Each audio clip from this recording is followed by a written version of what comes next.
ప్రజెంట్గా ఉన్న కాంగ్రెస్ పార్టీ అసలైన కాంగ్రెస్ పార్టీయే కాదు. కాంగ్రెస్ పార్టీ అనగానే మనకేం గుర్తొస్తుంది? స్వాతంత్ర పోరాట సమయంలో అనేక మంది గొప్ప గొప్ప నాయకులు ఈ పార్టీ ద్వారా మన భారతీయులందరికీ స్వాతంత్రాన్ని కల్పించారు. ఎందరో అద్భుతమైన లీడర్లు, నాయకులు ఈ పార్టీలో పనిచేశారు. కానీ గాంధీ గారి సమయంలోని కాంగ్రెస్ పార్టీకి ఇప్పటి కాంగ్రెస్ పార్టీకి ఎటువంటి సంబంధం లేదు. ఇది నేను చెప్తున్న విషయం కాదు, ప్రజెంట్గా దేశంలో ఉన్న గొప్ప గొప్ప రాజకీయ నిపుణులు చెప్తున్న విషయం. 1885 నుంచి 1947 వరకు, అంటే మనకు స్వాతంత్రం వచ్చే వరకు ఆ కాలంలో ఉన్న ఇండియన్ నేషనల్ కాంగ్రెస్ కేవలం ఒక రాజకీయ పార్టీ మాత్రమే కాదు, అంతకు మించి దేశం కోసం పోరాటం చేసిన అనేక మంది అద్భుతమైన నాయకులు ఈ పార్టీలో పనిచేశారు. అయితే ప్రజెంట్గా ఉన్న కాంగ్రెస్ పార్టీకి గాంధీ కాలంలోని ఒరిజినల్ కాంగ్రెస్ పార్టీకి ఎటువంటి సంబంధం లేదు. మరి అలాంటప్పుడు ఒరిజినల్ కాంగ్రెస్ పార్టీ ఏది? దానికి ఏమైంది? అది ఏ విధంగా అంతమైంది?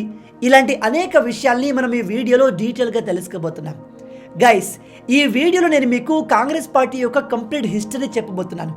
నిజం చెప్తున్నాను, కాంగ్రెస్ పార్టీ యొక్క జర్నీ ఒక థ్రిల్లర్ మూవీకి తక్కువేమి కాదు. ఇందులో మనం ఎక్స్పెక్ట్ చేయని అనేక ట్విస్టులు ఉంటాయి, అప్స్ అండ్ డౌన్స్ ఉంటాయి. కాబట్టి వీడియోని ఏమాత్రం స్కిప్ చేయకుండా పూర్తిగా చూసి అన్ని విషయాలు తెలుసుకోండి. కానీ ఎప్పటిలాగే వీడియోలోకి వెళ్లే ముందు మీ అందరికీ ఒక చిన్న ప్రశ్న. ఇండియన్ నేషనల్ కాంగ్రెస్ ఐఎన్సి యొక్క మొట్టమొదటి ప్రెసిడెంట్ ఎవరు?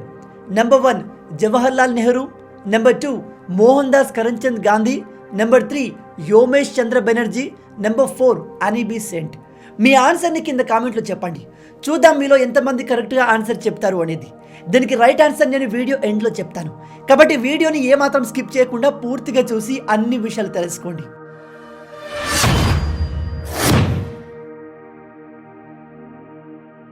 Congress under Nehru one man show. August 15, 1947 నాడు భారత్కి స్వాతంత్రం వచ్చినప్పటి నుంచి 1951, 52లో జరిగిన మొదటి ఎలక్షన్ దాకా అప్పటి కాన్స్టిట్యూయెంట్ అసెంబ్లీనే పాలసీ మేకింగ్ లెజిస్లేటివ్ బాడీగా పనిచేసేది. అలాంటి సందర్భంలో స్వాతంత్ర భారతదేశంలో జరిగిన మొదటి జనరల్ ఎలక్షన్లో ప్రజలు తమ ఓటు హక్కును వినియోగించుకున్నారు. అంతేకాదు, ఒక కంప్లీట్ పొలిటికల్ పార్టీగా ఇండియన్ నేషనల్ కాంగ్రెస్ కూడా అదే మొదటి ఎలక్షన్స్. ఇక్కడ ఇంట్రెస్టింగ్ విషయం ఏమిటంటే, ఈ ఎలక్షన్లో కాంగ్రెస్ పార్టీతో పాటు 53 ఇతర పొలిటికల్ పార్టీలు కూడా పాల్గొన్నాయి.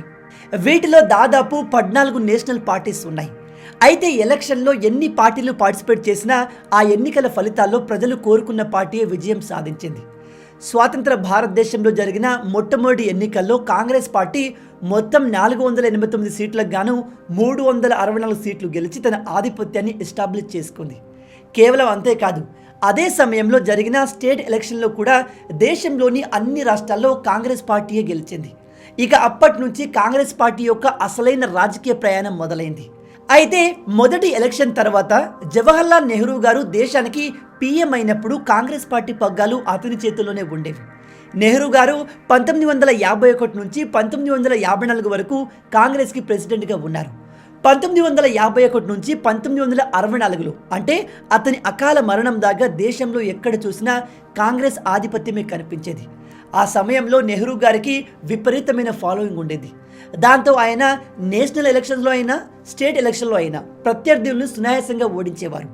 అందుకే కాంగ్రెస్లో ఆ యుగాన్ని నెహ్రూ యుగం అని కూడా పిలుస్తారు. అప్పట్లో నేషన్ అండ్ స్టేట్ వైడ్గా ఒకే పార్టీ అధికారంలో ఉండడంతో సెంట్రల్ అండ్ స్టేట్ల మధ్య మంచి అండర్స్టాండింగ్ ఉండేది. అయితే అదే సమయంలో, అంటే 1962లో ఇండియాకి చైనాకి మధ్య జరిగిన యుద్ధంలో ఇండియా ఓడిపోయాక నెహ్రూ అండ్ కాంగ్రెస్ పార్టీ యొక్క పాపులారిటీ ఒక్కసారిగా దెబ్బతింది. దీన్ని గ్రహించిన జవహర్లాల్ నెహ్రూ 1963లో అప్పటి మద్రాస్ ముఖ్యమంత్రి అయిన కె కామరాజాన్ని నమ్మి అతనికి కాంగ్రెస్ అధ్యక్ష పదవి అప్పగించారు. అంతేకాదు, ఆయన కామరాజానికి ఒక ప్లాన్ని కూడా ప్రపోజ్ చేశారు. ఆ ప్లాన్లో ఆయన కాంగ్రెస్ పార్టీకి చెందిన 6 ముఖ్యమంత్రులు అండ్ 6 సీనియర్ క్యాబినెట్ మంత్రులు తమ పదవికి రిజైన్ చేసి పార్టీ బలోపేతం కొరకు పనిచేయాలని సూచించారు. ఇలా చేయడం వల్ల ప్రజల్లో ఒక మంచి సందేశం వెళ్తుందని, పార్టీ కార్యకర్తల్లో మరింత ఉత్సాహం వస్తుందని ఆయన భావించారు. కానీ 1964లో జవహర్లాల్ నెహ్రూ గారు అనారోగ్యం కారణంగా మరణించడంతో కాంగ్రెస్ పార్టీలో ఐకమత్యం క్షీణించింది. అంతేకాదు, పార్టీ లోపల కూడా ఇంటర్నల్ పాలిటిక్స్ మొదలయ్యాయి. దాంతో కాంగ్రెస్ పార్టీలో కూడా అధికార ఎన్నికలు స్టార్ట్ అయ్యాయి. State of turmoil. నెహ్రూ గారి అకాల మరణం తర్వాత దేశానికి నెక్స్ట్ పీఎం ఎవరు అనే దానిపై దేశమంతటా చర్చ మొదలైంది. దాంతో మన భారత రాజకీయ వేదికపై ఒకేసారి 2 వర్గాలు ఫామ్ అయ్యాయి. అందులోని ఒక వర్గం నెహ్రూ తర్వాత పీఎం పదవి కోసం పోటీ పడుతుంటే, మరో వర్గం పార్టీపై పట్టు పెంచుకునేందుకు ఇంటర్నల్గా కాంగ్రెస్లోనే గొడవలు మొదలుపెట్టారు. అలాంటి పరిస్థితుల్లో నెక్స్ట్ పీఎం ఎవరనే దానిపై 2 పేర్లు తెరపైకి వచ్చాయి. ఒకరు మొరార్జీ దేశాయ్ గారు, రెండో వ్యక్తి లాల్ బహదూర్ శాస్త్రి గారు. ఈ గొడవ మొత్తంలో చివరికి కె కామరాజ్ గారే గెలిచారు. ఎలా అంటే తన చాతుర్యాన్ని ఉపయోగించి పార్టీలోని well connected and senior leader అయిన మొరార్జీ దేశాయ్కి బదులుగా రాజకీయంగా ముక్కుసూటిగా ఉంటూ అహంకారానికి దూరంగా ఉండే లాల్ బహదూర్ శాస్త్రి గారిని ప్రధాని పదవిపై కూర్చోబెట్టారు. అలా శాస్త్రి గారి రూపంలో మన దేశానికి కొత్త పీఎం రావడమే కాదు, కాంగ్రెస్ పార్టీలో ఈ కామరాజ్ గారు కింగ్ మేకర్గా మారారు. అందుకే ఆ కాంగ్రెస్ యుగాన్ని పొలిటికల్ టర్మాయిల్ యుగం అని లేదా కామరాజ్ యుగం అంటారు. ఎందుకంటే కామరాజ్ గారే పట్టాలు తప్పిన కాంగ్రెస్ పార్టీని మళ్ళీ గాడిలోకి తెచ్చారు. కానీ జనవరి 1966లో అనుమానాస్పదమైన స్థితిలో శాస్త్రి గారు మరణించారు. దాంతో మరోసారి కాంగ్రెస్ పార్టీలో అలజడి మొదలైంది. నేను మీకు ముందు చెప్పినట్టుగా అప్పుడు కాంగ్రెస్లో నడుస్తుంది కామరాజ్ గారి యుగం. దాంతో అతను మరోసారి రిస్క్ తీసుకొని మొరార్జీ దేశాయ్కి బదులుగా ఇందిరాగాంధీని ప్రధానమంత్రి చేశాడు. ఈయన తీసుకునే నిర్ణయం వల్ల తమకు పార్టీలో ఎలాంటి గుర్తింపు ఇవ్వడం లేదని భావించి చాలామంది సీనియర్ నాయకులు పార్టీకి గుడ్ బై చెప్పేసి కొత్త పార్టీలు ఎస్టాబ్లిష్ చేసుకున్నారు. నిజానికి అప్పటి మెయిన్ కాంగ్రెస్ పార్టీ నుంచి అనేక కొత్త రాజకీయ పార్టీలు పుట్టుకొచ్చాయి. వాటిలో చౌదరి చరణ్ సింగ్ గారి భారతీయ క్రాంతి దళ్, బీజు పట్నాయక్ గారి ఉత్కల్ కాంగ్రెస్ పార్టీ చాలా ముఖ్యమైనవి. కాంగ్రెస్ పార్టీ విచ్ఛిన్నం కారణంగా ఏర్పడిన ఈ ప్రాంతీయ పార్టీలు భారత రాజకీయాల్ని పూర్తిగా మార్చేశాయి. అప్పటి వరకు కాంగ్రెస్ దేశంలో వన్ పార్టీ సిస్టమ్గా కొనసాగుతూ ఉండేది. కానీ ఆ తర్వాత ఈ పార్టీని ఎదిరించడానికి బలమైన ప్రత్యర్థులు రెడీ అయ్యారు. స్ట్రేట్గా చెప్పాలంటే స్టేట్ పాలిటిక్స్లో ప్రాంతీయ పార్టీలు కాంగ్రెస్ పార్టీకి ఒక బెస్ట్ రీప్లేస్మెంట్గా మారాయి. అయితే కాంగ్రెస్లో జరుగుతున్న ఈ కంటిన్యూస్ చేంజెస్, దేశంలో వేగంగా మారుతున్న రాజకీయ పరిస్థితుల కారణంగా కాంగ్రెస్కి ఒక బలమైన నాయకత్వం అవసరమైంది. ఆ అవసరాన్ని ఫుల్ఫిల్ చేసింది మన దేశ strongest and most controversial prime minister అయిన ఇందిరాగాంధీ గారు. Indira and after math. Indira Gandhi గారు ప్రైమ్ మినిస్టర్ అయినప్పటి నుంచి కాంగ్రెస్ పార్టీలో యూనిటీ లేకుండా పోయింది. ఎందుకంటే కాంగ్రెస్ పార్టీలో వచ్చిన ఈ కొత్త లీడర్ని యాక్సెప్ట్ చేసేందుకు అటు పార్టీలోని సీనియర్ నాయకులు సిద్ధంగా లేరు, ఇటు ఇందిరాగాంధీకి ప్రజల్లో సరైన ఆదరణ కూడా లేదు. దాంతో కాంగ్రెస్లోని విపక్షాల గొడవ రోజు రోజుకి ఎక్కువైంది. అలాంటి పరిస్థితుల్లో ఇందిరాగాంధీ గారు గ్రౌండ్ లెవెల్లో తన ప్రజాదరణ పెంచుకోవడానికి కాంగ్రెస్ పార్టీలోనే ఉంటూ ఆ పార్టీలోని ఒక లెఫ్ట్ గ్రూప్ని ఏర్పాటు చేసింది. అంతేకాదు కాంగ్రెస్ పార్టీలో ఉన్న సీనియర్ నేతల్ని పట్టించుకోకుండా తన సొంత నిర్ణయాలు తీసుకోవడం స్టార్ట్ చేసింది. అందులో ఒకటి, ప్రెసిడెంట్ ఆఫ్ ఇండియా పదవి కోసం కాంగ్రెస్ పార్టీ నీలం సంజీవరెడ్డి గారి పేరుని ప్రతిపాదిస్తే ఇందిరాగాంధీ గారు మాత్రం ఎవరిని పట్టించుకోకుండా వివి గిరి గారి పేరుని ప్రపోజ్ చేసింది. అంతేకాదు కాంగ్రెస్ పార్టీ సభ్యుల సలహాలను పట్టించుకోకుండా బ్యాంకుల్ని నేషనలైజ్ చేసింది. ఇదంతా చూసి నవంబర్ 12, 1969 నాడు కాంగ్రెస్ పార్టీ ప్రెసిడెంట్ అయిన ఎస్ నిజలింగప్ప గారు ఇందిరాగాంధీ గారిని కాంగ్రెస్ పార్టీ నుంచి బహిష్కరించారు. జాగ్రత్తగా వినండి, ఒరిజినల్ కాంగ్రెస్ పార్టీ నుంచి ఇందిరాగాంధీ గారిని కంప్లీట్గా తీసేశారు. అయినా సరే ఇందిరాగాంధీ గారు ఓటమిని అంగీకరించకుండా ఇండియన్ నేషనల్ కాంగ్రెస్లోనే సొంతంగా ఒక కొత్త ఫ్రంట్ని ఓపెన్ చేసింది. దాని పేరే కాంగ్రెస్ ఆర్. అప్పుడు ఒరిజినల్ కాంగ్రెస్ పార్టీని ఇండియన్ నేషనల్ కాంగ్రెస్ ఓ అని పిలిచేవారు. ఈ ఒరిజినల్ పార్టీలో ముఖ్య నేతలుగా కామరాజ్ గారు, మొరార్జీ దేశాయ్ గారు, నిజలింగప్ప గారు, ఎస్కే పాటిల్ గారు ఉండేవారు. ఇండియన్ నేషనల్ కాంగ్రెస్ ఇలా 2 భాగాలుగా డివైడ్ అవ్వడంతో ఎలక్షన్ కమిషన్ ఈ 2 గ్రూపులకు వేరు పార్టీ సింబల్స్ని కేటాయించింది. ఒరిజినల్ ఇండియన్ కాంగ్రెస్ పార్టీకి నాగలి లాగుతున్న ఒక జత ఎద్దుల్ని ఎన్నికల గుర్తుగా కేటాయిస్తే, డూప్లికేట్ కాంగ్రెస్ పార్టీని అంటే ఇందిరాగాంధీ గారి వర్గానికి ఒక ఆవు దూడ ఉన్న ఎన్నికల గుర్తును కేటాయించింది. ఇందిరాగాంధీ గారు తన దగ్గర సీనియర్ నాయకులు లేనప్పటికీ ఈ బలమైన నాయకుల మధ్య తాను ఏర్పాటు చేసిన కాంగ్రెస్ పార్టీతో ఒరిజినల్ కాంగ్రెస్ పార్టీని ఇన్ఫ్లుయెన్స్ చేయగలిగింది. దాని ఫలితంగా ఆల్ ఇండియా కాంగ్రెస్ కమిటీలో మొత్తం 705 మెంబర్స్ ఉంటే అందులో దాదాపు 446 మెంబర్స్ ఇందిరాగాంధీ గారిని సపోర్ట్ చేస్తే కేవలం 65 మెంబర్స్ మాత్రమే ఒరిజినల్ కాంగ్రెస్ పార్టీకి సపోర్ట్ చేశారు. దాంతో ఒరిజినల్ కాంగ్రెస్ పార్టీ మన స్వాతంత్రం కోసం పోరాడిన పార్టీ, మన గాంధీ నెహ్రూలు పనిచేసిన పార్టీ అక్కడికి అంతమైంది. ఆ తర్వాత ఇందిరాగాంధీ స్టార్ట్ చేసిన కాంగ్రెస్ ఆర్ అనే పార్టీ మాత్రమే మిగిలింది. మళ్ళీ చెప్తున్నాను, ఇది ఒరిజినల్ కాంగ్రెస్ పార్టీ కాదు. ఆ తర్వాత ఇందిరాగాంధీ గారు గరీబీ హటావ్, గ్రీన్ రెవల్యూషన్ లాంటి కొత్త కొత్త కార్యక్రమాలతో ప్రజల్లో తన పాపులారిటీ పెంచుకున్నారు. దాంతో 1971 జరిగిన మిడ్ టర్మ్ ఎలక్షన్లో తను స్థాపించిన కాంగ్రెస్ పార్టీ ఘన విజయం సాధించింది. ఇక అన్ని సవ్యంగానే జరుగుతున్నాయి అనుకున్న సమయంలో జూన్ 12, 1975 నాడు ఊహించని ఎదురుదెబ్బ తగిలింది. విషయం ఏమిటంటే, అలహాబాద్ హైకోర్టు ఇందిరాగాంధీ గారిని 1971 జరిగిన లోక్సభ ఎన్నికల్లో ఎలక్టోరల్ మాల్ ప్రాక్టీస్ చేశారన్న ఆరోపణపై తన ఎన్నికలు చెల్లదని తీర్పునిచ్చింది. ఈ తీర్పు వచ్చిన తర్వాత అటు కాంగ్రెస్ పార్టీలోని సభ్యులు, ఇటు ఇతర పార్టీ సభ్యులు ఇందిరాగాంధీ గారిని వెంటనే రిజైన్ చేయాలని డిమాండ్ చేశారు. కానీ ఇందిరాగాంధీ గారు ఆ ఓటమిని అంగీకరించకుండా సుప్రీంకోర్టులో అప్పీల్ చేశారు. ఈ విషయంలో బయట పెరుగుతున్న వ్యతిరేకతను చూసి ఇందిరాగాంధీ గారు ఇండియన్ డెమోక్రసీలోనే మోస్ట్ కాంట్రవర్షియల్ డిసిషన్ తీసుకున్నారు. అదే నేషనల్ ఎమర్జెన్సీ. దాదాపు 21 నెలలు కొనసాగిన ఈ ఎమర్జెన్సీ సమయంలో అపోజిషన్ పార్టీల లీడర్లందరినీ జైల్లో పెట్టారు. కేవలం అంతేకాదు, ఇందిరాగాంధీ గారి స్టేట్ మిషనరీ, మరీ ముఖ్యంగా ఆమె చిన్న కుమారుడు సంజయ్ గాంధీ భారత ప్రజల హక్కుల్ని ఖూనీ చేశారు. మార్చి 23, 1977 నాడు ఈ ఎమర్జెన్సీని అఫీషియల్గా ఎండ్ చేసి జైల్లో ఉన్న రాజకీయ నాయకులను రిలీజ్ చేసి ఫ్రెష్గా లోక్సభ ఎన్నికలు కండక్ట్ చేశారు. ఈ ఎమర్జెన్సీ గురించి మీరు డీటెయిల్గా తెలుసుకోవాలనుకుంటే మన ఛానల్లో ఆల్రెడీ ఒక వీడియో చేశాను.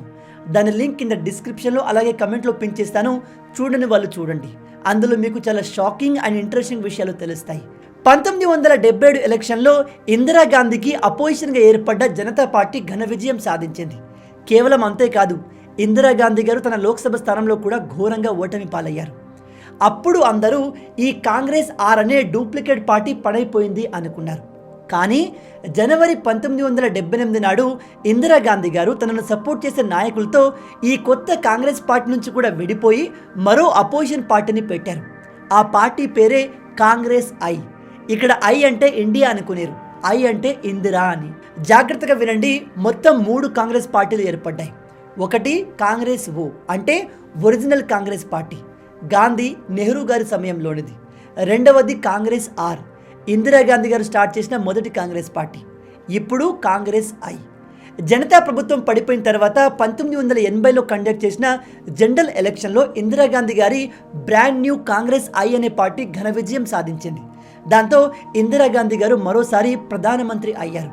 1984 జనరల్ ఎలక్షన్లో ఎలక్షన్ కమిషన్ ఇందిరాగాంధీ గారి కాంగ్రెస్ ఐ అనే ఈ పార్టీని ఇకపై నుంచి ఒరిజినల్ కాంగ్రెస్ పార్టీగా పరిగణిస్తామని ప్రకటించింది. అయితే దురదృష్టవశాత్తు అదే సంవత్సరం ఇందిరాగాంధీ గారి హత్య యావత్ దేశాన్ని దిగ్భ్రాంతికి గురిచేసింది. ఆ తర్వాత ఈ కొత్త కాంగ్రెస్కి మళ్ళీ నాయకత్వం కొరవడింది. ఈ లోటును ఇందిరాగాంధీ గారి కుమారుడైన రాజీవ్ గాంధీ భర్తీ చేశాడు. ఎలాంటి ఎక్స్పీరియన్స్ లేని యువకుడైన రాజీవ్ గాంధీని కాంగ్రెస్కి నాయకుని చేయడం, అలాగే దేశానికి ప్రైమ్ మినిస్టర్ చేయడం అప్పటి చాలామంది సీనియర్ నాయకులకు ఏమాత్రం నచ్చలేదు. అలాగే ప్రజలకు కూడా నచ్చలేదు. అప్పుడు ప్రజల్లో ఒక రియలైజేషన్ స్టార్ట్ అయింది. అదేంటంటే, ఈ కాంగ్రెస్ పార్టీ 1885లో స్థాపించబడిన పాత కాంగ్రెస్ పార్టీ కాదు. ఇది ఇందిరాగాంధీ గారి కాంగ్రెస్ పార్టీ. ఇది ఒక వంశానికి చెందిన పార్టీ. వంశస్థులు మాత్రమే పాలించే పార్టీగా ఇది మారింది.